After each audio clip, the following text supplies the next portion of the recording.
to my channel, One Lisa Show. Today I am doing kind of like a 50-50 video, and it is a pattern review and what it's like to be a pattern tester. So what I'm wearing today is the Nielsen Hovea Curve. It is a coat and jacket pattern, and it comes 6 variations. And I actually was a pattern tester for this pattern a few months ago. This was my very first time pattern testing, and so I want to share my experience with you, and we'll save that for the end. Let's first go over this jacket. So I'm going to insert pictures as well, but I made mine. Let me show you. This is, it's Hovea or Hovea Curve. Hovea Curve is for the larger bracket of sizing. I want to say maybe more full figured. I did a size 16. This pattern is a loose fit drop shoulder jacket and coat. It's in Hovea and Hovea Curve.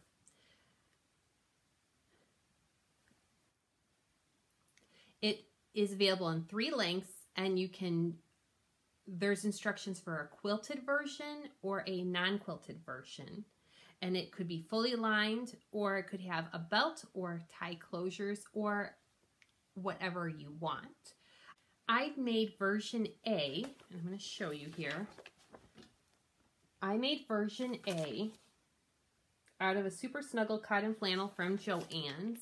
And I did a belt. I'm not wearing the belt today because it's a very loose fit. I made a size 16. And the size 16 recommended was for a bust of 42, a waist of 34, and a hip of 44. This is a loose fit jacket. So let's get that out from the beginning. It's a loose fit drop shoulder. It reminds me, those measurements are me spot on for the 16 curve.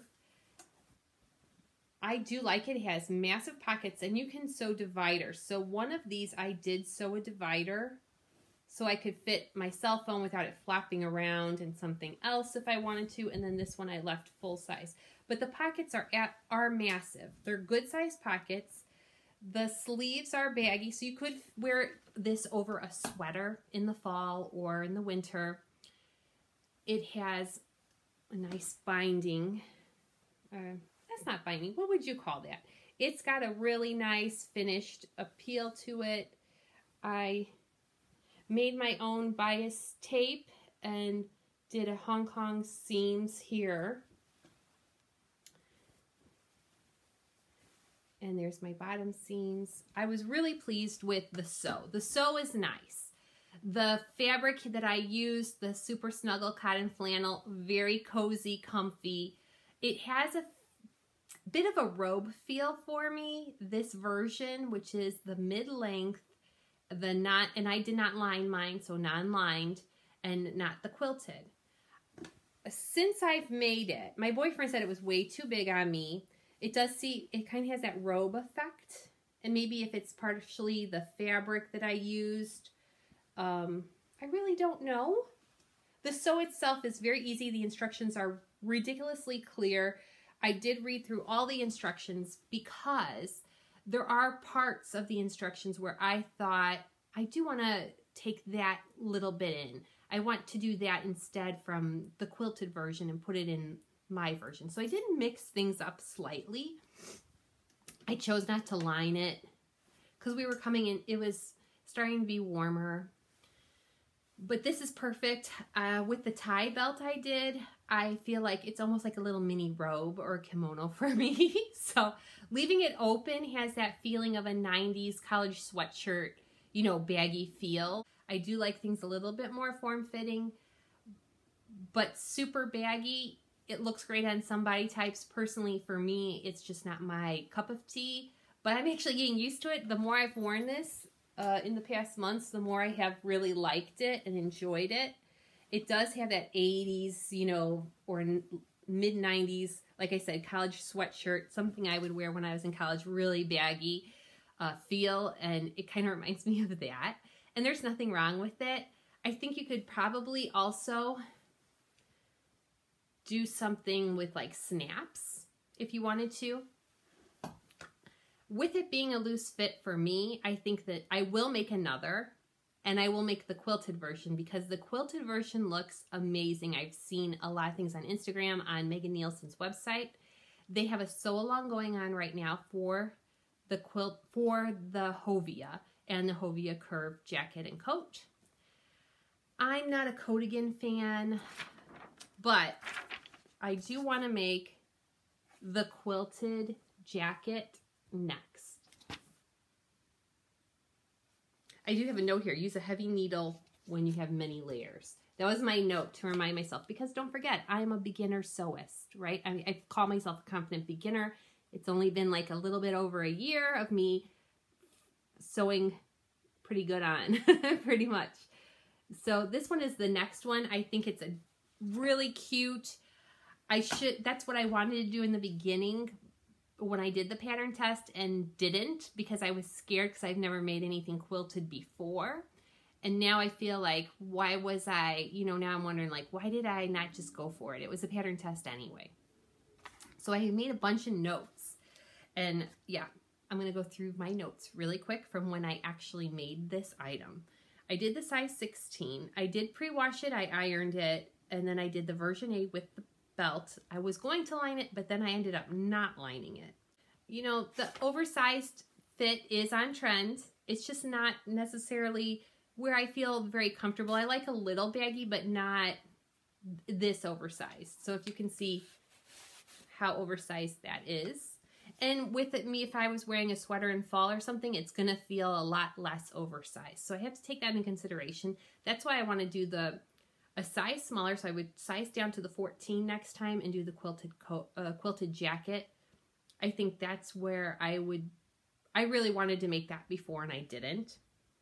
This is perfect for, it's kind of chilly outside and I'm just going out for a little bit, or this feels like a fancy flannel to me, like a trendy flannel. So I do like it. I'm very pleased with it. Like I said, the instructions are very clear. There are pictures, illustrations in the instructions. This is, if you have never done a Megan Nielsen pattern, let me tell you, the instructions have wonderful illustrations and there's lots of tips and tricks in the patterns.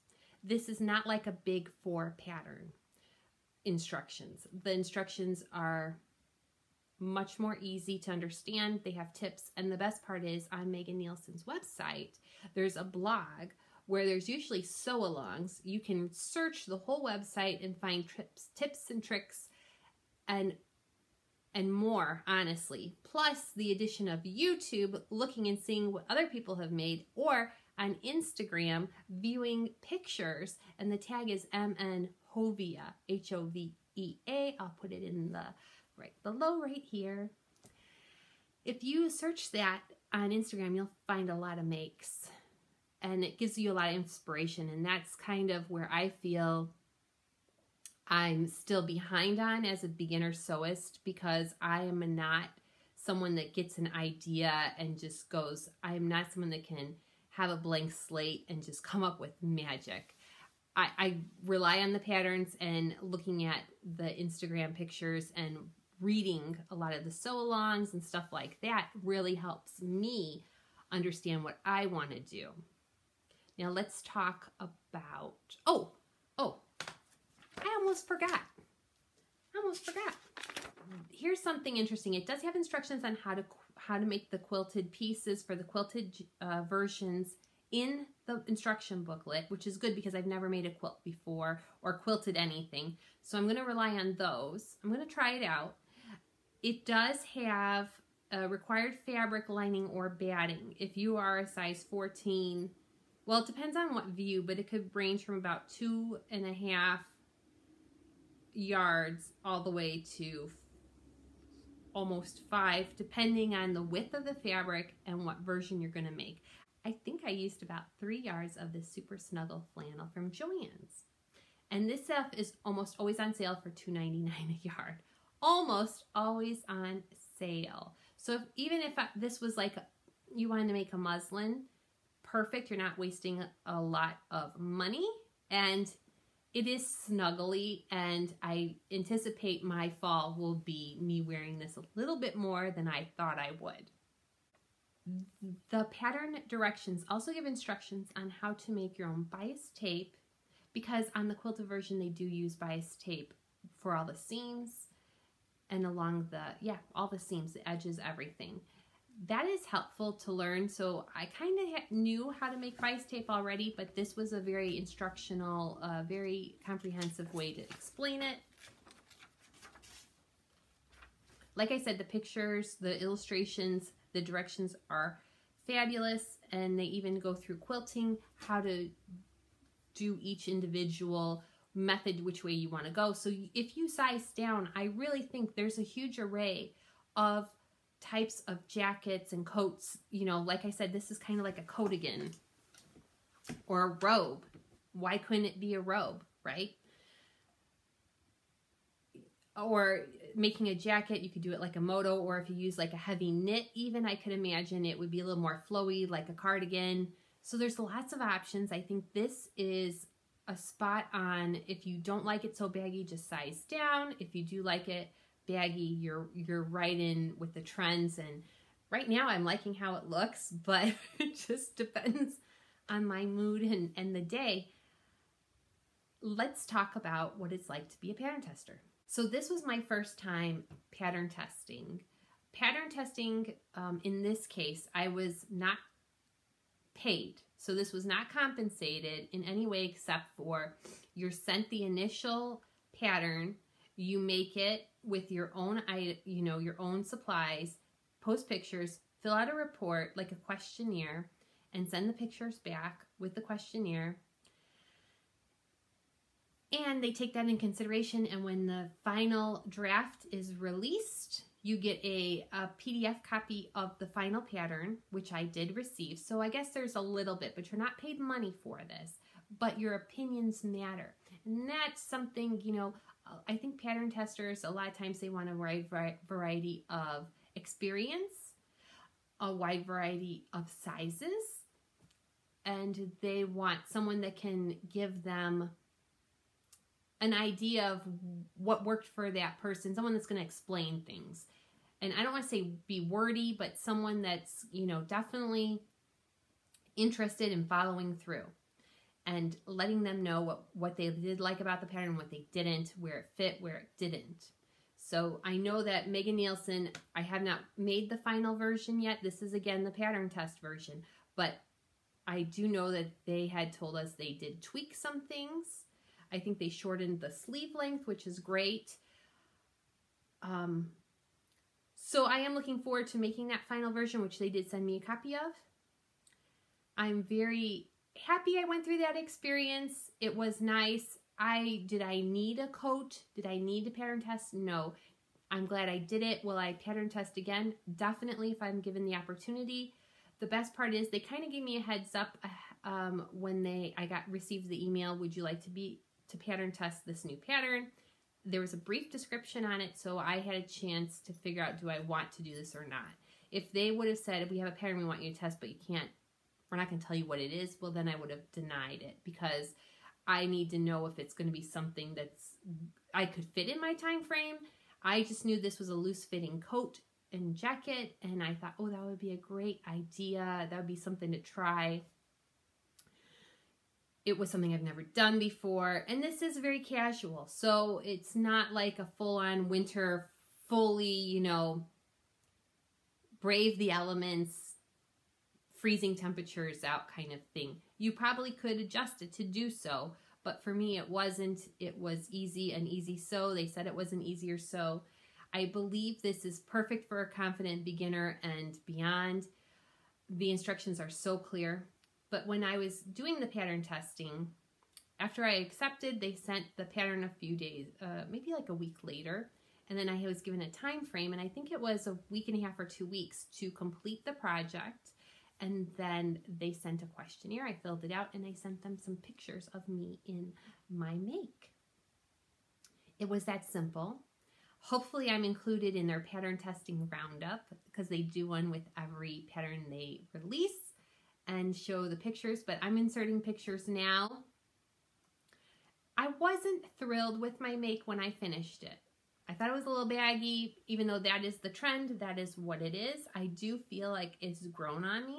So this is a pattern where, you know, there have been a lot of patterns lately that have been released where people are thinking this is just too baggy, too boxy. And then as the months go by, they're like, I really dig that. I do want to make that, because they've seen a couple other videos of other makers making it or pictures on Instagram, right? And then you get inspired and then you're like, I do think I want to try that. And then they're very happy with it. This is one of those for me. I wasn't thrilled after I saw how big the pattern pieces were. My boyfriend was like, it's too baggy on you. I can't see any of your curves. Now I'm really digging it because I'm coming into the fall months and it is snuggle weather, right? And I think when I wear a sweater underneath or a sweatshirt and then I just want to go outside to take the dog for a walk or something, I pop this on. The pockets are massive, so it can fit my phone. It can fit, you know, anything I need, like a treat for Penny or a poop bag. I got it. I do like this now, and I have the tie and the little belt loops for the tie as well. The tie belt as well. This is definitely another make I'm going to try again. And pattern testing was okay. I'm absolutely open to do it again. They were very receptive. I sent them my pictures. I even had them email me back and asked a couple more items for clarification, which I was happy to give them. I didn't feel pressured for time because I can usually make one item in a week's time. So having a week and a half or 2 weeks, I can't remember what it was. That was plenty of time for me. Even though I am a slow sewist, it was more than enough time for this make. And it is a pretty quick sew. It didn't take me that long. I think I cut all my pieces out on day 1, and then day 3 it was finished. So it was not a rough make. And when I say day 1, day 2, I don't work for like 4 hours of sewing straight. I do a couple of hours, maybe at the max. Sometimes I only get in to cut the pieces, might have only taken an hour. So it wasn't a very long sew. It's not as simple as making a knit t-shirt, but it is definitely wasn't too bad, and there's no gathering. The sleeves were very easy to insert. They were inserted on the flap. The quilted version, they're inserted already. The side seams are sewn. So they're different, different installations. However, it was very easy because they are drop shoulder. I hope you found this somewhat useful. I'm very pleased with this. I will mark off that it's not sponsored, but I will mark off because I was compensated with a copy of the final draft of the pattern, in which case I am going to make the fabulous quilt version jacket. And I kind of want it to be like a little moto jacket. We'll see what that turns out like when I have time. Right now, my free time is spent potty training. So this has come in very handy because we are starting to get cooler nights now, but it's very warm in the daytime still, being mid-September. I hope you found this video useful. I really want to know if you have seen this pattern release yet and what your thoughts are. I'm really, really digging some of the examples, some of other makers' quilted versions. And this is a cozy, like I said, cozy version. It is a little baggy, but like I said, I have a sweater under it. It's going to fit a little firmer and snug, and it'll be right up my alley for fall and winter. Take care, everyone, and I will talk to you soon. Bye-bye.